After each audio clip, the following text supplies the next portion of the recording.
Live from the scene of yet another murder mystery. It seems that entertainer Snoop Doggy Dogg has been murdered. We have no information at this time.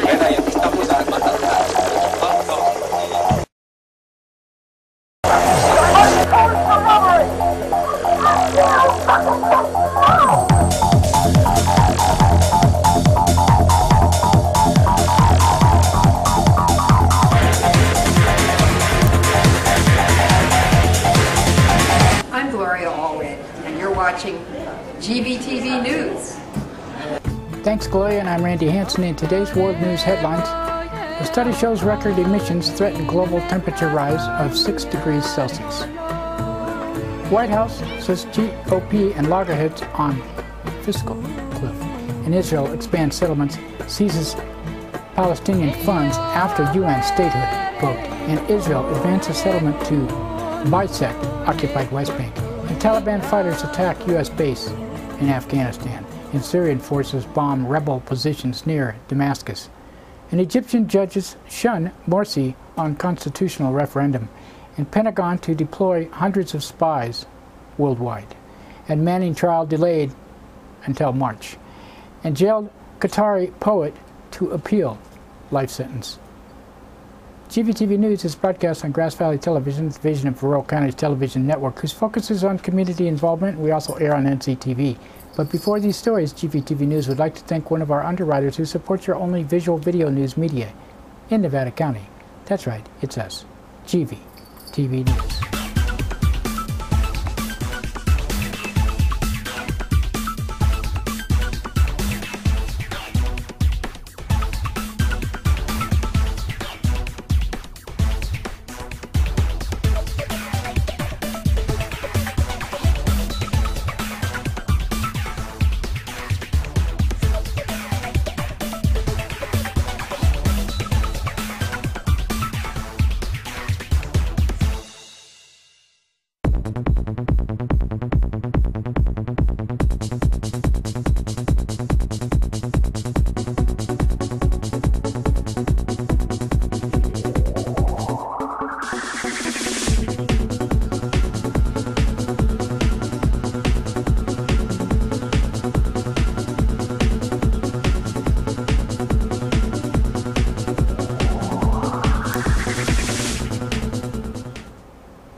Today's first world news story, a new study is warning the heating of the planet is threatening a temperature rise of 6 degrees Celsius by the end of the century. Global Carbon Project says a continued increase in carbon dioxide emission means the planet could see up to triple the maximum 2-degree target set by the United Nations in 2010. The warning follows new global emissions of greenhouse gases hit an all-time record last year. In a statement, the lead scientist for the Global Carbon Project says goal of avoiding devastating temperature rise can only be achieved through immediate, large, and sustained global mitigation effort. Both the White House and congressional Republicans say ongoing talks over averting the so-called fiscal cliff are at a stalemate. Speaking on Friday at a toy factory in Philadelphia, President Obama accused Republicans of being Scrooges for their refusal to accept higher taxes on the wealthiest Americans. He said if Congress does nothing, every family in America will see their income taxes automatically go up on January 1st. Every family, everybody here, you'll see your taxes go up January 1st. I mean, I'm assuming it doesn't sound too good to you. Sort of like the lump of coal you get for Christmas. That's a Scrooge Christmas. It's not acceptable to me, and I don't think it's acceptable to you for just a handful of Republicans in Congress to hold middle-class tax cut hostage simply because they want tax rates on upper income folks to go up. Responding to Obama in Washington, House Speaker John Boehner said increasing taxes on the wealthy would curb the nation's economic recovery. He said, no, there's a stalemate. Let's not kid ourselves. Increasing tax rates draws money away from our economy that needs to be invested in our economy to put the American people back to work. It's the wrong approach. We're willing to put revenues on the table, but revenues that come from closing loopholes, getting rid of special interest deductions, and not raising rates. Speaking meanwhile on NBC Meet the Press, Treasury Secretary Timothy Geithner said he's confident Republicans will ultimately cave in their fight to preserve tax cuts for the wealthy. He said the only thing standing in the way of that deal would be refusal by Republicans to accept the rates are going to go or have to go up on the wealthiest Americans. And I don't see them doing that. If the Republicans don't like those ideas and they want to do differently, they want to go beyond that, then they have to tell us what makes sense to them. Then we can take a look at it. But what we can't do is try to figure out what makes sense for them. Israel has retaliated against the United Nations Palestinian statehood vote by seizing additional Palestinian funds and announcing a new round of settlement constructions in the occupied West Bank. One day after the UN General Assembly's historic decision to grant Palestine the status of a non-member observer state, Israel responded by authorizing 3,000 new homes in Jewish-only settlements in East Jerusalem and West Bank. At a cabinet meeting on Sunday, Israeli Prime Minister Benjamin Netanyahu said Israel will continue to build on Palestinian land wherever it wants. The Prime Minister said, "Today we are building and we will continue to build in Jerusalem in all areas and that are on the State of Israel's map of strategic interest." In addition to the new settlement homes, Israel also moved ahead with a plan to complete a Jerusalem settlement that will entrench its splitting of the West Bank in half, further eroding any remote chance of a viable Palestinian state. Israel says the area known as E1, which connects Israel land with the settlement of Mal Adumim, will see further development cutting off the northern West Bank from the south as well as from East Jerusalem. Hagid Ofran of the group Peace Now said the completion of E1 would mark a death knell for a two-state solution. He said the construction of E1 is at the heart of the potential Palestinian state. If Israel is to build E1, there is no possible agreement on a two-state solution because a Palestinian state will be cut between the south and the north of the state and it won't be a viable state. New construction come in the record year of the Israeli settlement building. According to Peace Now, Israel has authorized more settlements in 2012 than in any year over the past decade. Israel followed up announcement of new settlements by seizing over $120 million in tax revenues collected by Palestinian Authority. Returning the West Bank on Sunday, Palestinian Authority President Mahmoud Abbas criticized Israel and celebrated the UN vote as a victory for the Palestinian cause. Palestinian Authority President Mahmoud Abbas said, "Yes, now we have a state. Congratulations to all of you brave Palestinians who you alone have accomplished this achievement and alone have won this victory." The Taliban has claimed responsibility for one of the boldest attacks in U.S. military in Afghanistan so far this year. On Sunday, militants struck a U.S. base in eastern Afghanistan with car bombs, setting off a gun battle that left 4 Afghan guards, 4 Afghan civilians, and all 9 attackers dead. Up to 10 NATO service members were also wounded. And Syrian forces continue to bomb areas around the capital of Damascus in a bid to thwart the advance of rebel fighters. Syrian army has used warplanes and ground operations in an attempt to secure a perimeter around Damascus and prevent the rebel entry. Meanwhile, in Homs, at least 12 people were killed and dozens more wounded on Sunday in a double-car bombing. In briefing in the UN General Assembly, UN Arab League Special Envoy Lakhdar Brahimi called on the Security Council to authorize peacekeepers in Syria and said any peace process must include necessarily a binding agreement on the cessation of all forms of violence. As I said earlier, there is no trust between the parties, and for fighting to stop a strong, well-planned observation system must be put in place. Such observation can best be organized through large, robust peacekeeping force, and naturally that cannot be envisioned without a Security Council resolution. Egypt's top court has suspended its work following heavy protests by supporters of Egyptian President Mohamed Morsi. The Supreme Constitutional Court has been slated to rule on whether to dissolve the upper house of Egypt's parliament, as well as an Islamic panel drafting a new constitution. But large crowds greeted the judges on Sunday, forcing them to cancel the meeting. Egypt has been thrown into renewed conflict since Morsi granted himself sweeping powers last week. Further rebuke Morsi from the judiciary, the group representing Egypt's judges has said it will refuse to oversee a referendum on a new constitution slated for later this month. And the Pentagon has confirmed plans to deploy hundreds of additional spies overseas as part of an effort to expand its intelligence operations worldwide. The Washington Post reports the Defense Intelligence Agency, the DIA, hopes to use the covert operatives as part of its overall force of some 1,600 officials around the world. The proposed expansion would ultimately result that the Pentagon aims to be an espionage network rivaling the CIA in size. It would also likely result in an increased number of deadly airstrikes and other covert actions that could otherwise be subjected to congressional oversight. Trial of accused U.S. Army whistleblower Bradley Manning has been delayed about a month. Military judge overseeing Manning's pretrial hearing for allegedly leaking classified documents to WikiLeaks said Sunday that his trial will be pushed back to mid-March. Manning has recently testified in his case for the first time, in addition to witnesses who have said he was held in unusual harsh conditions. And a Qatari poet sentenced last week to life in prison for writing is planning to appeal his case in court. Mohammed al-Ajami was accused of insulting Qatar's Amir and inciting to overthrow the regime. He wrote a poem inspired the Tunisian uprising that read in part, "We are all Tunisia in the face of a repressive elite." Al-Ajim has been held largely in solitary confinement since his arrest 1 year ago.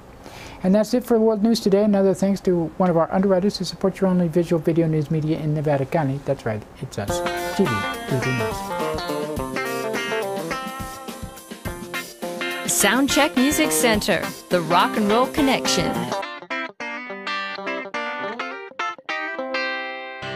We have guitars, amps, drum equipment, sound accessories, lessons, and repairs. We are located at 671 Maltman Drive, Grass Valley. 530-272-7236, open 7 days a week. No one needs anyone, they don't even just pretend.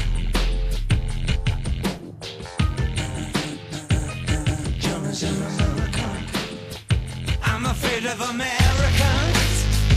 I'm afraid of the world. I'm afraid I can't help it. I'm afraid I can't. I'm afraid of Americans. I'm afraid of the world. I'm afraid I can't. That's right, it's time for the police blotter. Pictures in the blotter not from these actual events, but used for visual aid only. These public records are obtained from daily logs issued from Nevada County Law Enforcement. Grass Valley Police Department on Sunday, 6:43 a.m. Caller from Tinloy and Bank Streets reported a tree in the road blocking both lanes. 6:57 a.m. a caller from Highway 20 and Idaho Maryland Road reported a man walking on the highway. A report was taken 400 block of Colfax at 7:11 a.m. reported a carport blew into a parking lot. 8:08 a.m. a report was taken 1200 block of East Main Street of a burglary suspect. 8:08 a report was taken from 200 block of North Auburn Street flooding in a residence. 8:27 a.m. a caller of 400 block of Mill Street reported creek was over its banks and flooding in a residence. 9:17 a.m. a caller from the block reported water knee-deep inside a residence. 8:32 a.m. a caller from 2500 block of Ridge Road reported major flooding into a building. 8:36 a.m. a caller from 300 block of Sutton Way reported a fight stemming from road rage incident. The parties were separated. 8:58 a.m. a caller from 600 block of Sutton Way reported a parking lot becoming a lake. 9:11 a.m. a caller from 700 block of Sutton Way reported flooding into a business. 9:01 a.m. a caller from 900 block of Amber Loop reported a tree blocking a mobile home park gate. And 10:06 a.m. a caller from 900 block of East Main Street reported flooding parking lot. 11:21 a.m. a caller from 200 block of Lloyd Street reported a rock through a window. And 12:18 p.m. caller from 300 block of Mill Street reported a tree with live wires down. 12:38 p.m. a caller from 100 block of Glastonway reported vandalism to a vehicle. And 3:06 p.m. a caller from 100 block of Mill Street reported shoplifter who was confronted, shirt was confiscated, and the man fled on foot. 3:12 p.m. a caller reported a woman and two men were using methamphetamines in a room in the 600 block of South Auburn Street with a 3-month-old child present. 6:29 p.m. man reported people trying to fight him. He was hallucinating. He called again at 6:51 p.m. And 6:33 p.m. a caller from 200 block of Fittick Lane reported a residential burglary. Monday, 12:50 a.m. Caller from 200 block of Cypress Hill Road reported a man ringing a doorbell who did not respond when he was asked what he wanted. He was gone when officers arrived. Nevada County Sheriff's Office on Sunday, 8:02 a.m. A caller from 16,000 block of Glen Way reported a tree fell into a house. 8:12 a.m. Caller from 10,000 block of Cedral Road reported a tree into a power line. 9:20 a.m. Caller from 16,000 block of Brittany Springs Road reported flooding into a house. At 9:31 a.m. a caller from 17,000 block of Penn Valley Drive requested a check on the need to evacuate a mobile home park. And that's it for Blotter today. Now another thanks to one of our underwriters who supports your only visual video news media in Nevada County. That's right, it's us. GVTV News. Christopher's Old World Deli and Catering Company has brought its delicious food and service downtown Grass Valley. Like desserts? They got 'em. You like international style lunches? They got 'em. Christopher's Deli and Catering for parties, get-togethers, weddings, or whatever. Open 7 days a week.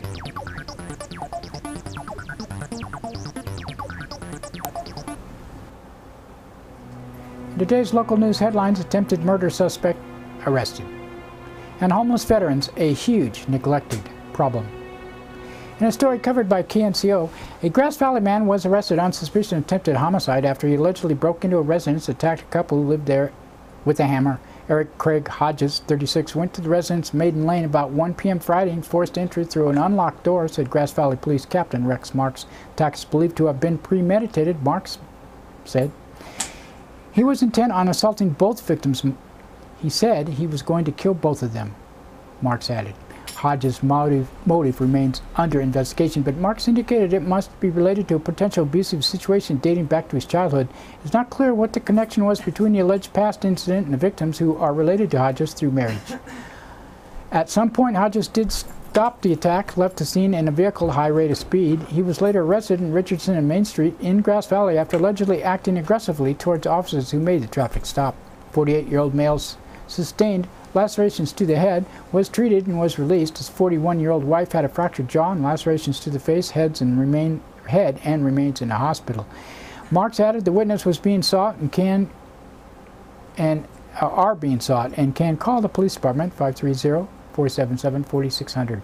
Hodges was booked into county jail on suspicion of attempted murder, second-degree burglary, making criminal threats, and being held without bail. Hodges was a prior history of alcohol abuse, domestic violence, according to the union.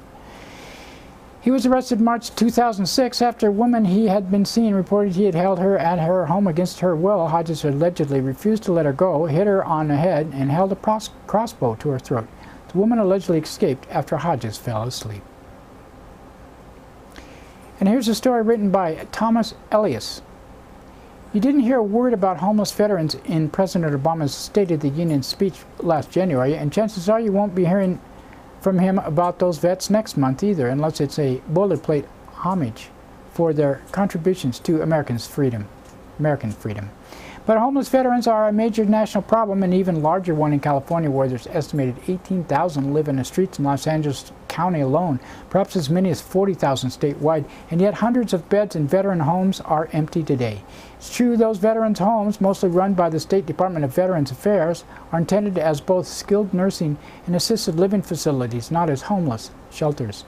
Nevertheless, it's logical to wonder why these vacant beds can't be pressed into service for veterans in desperate need of quarters.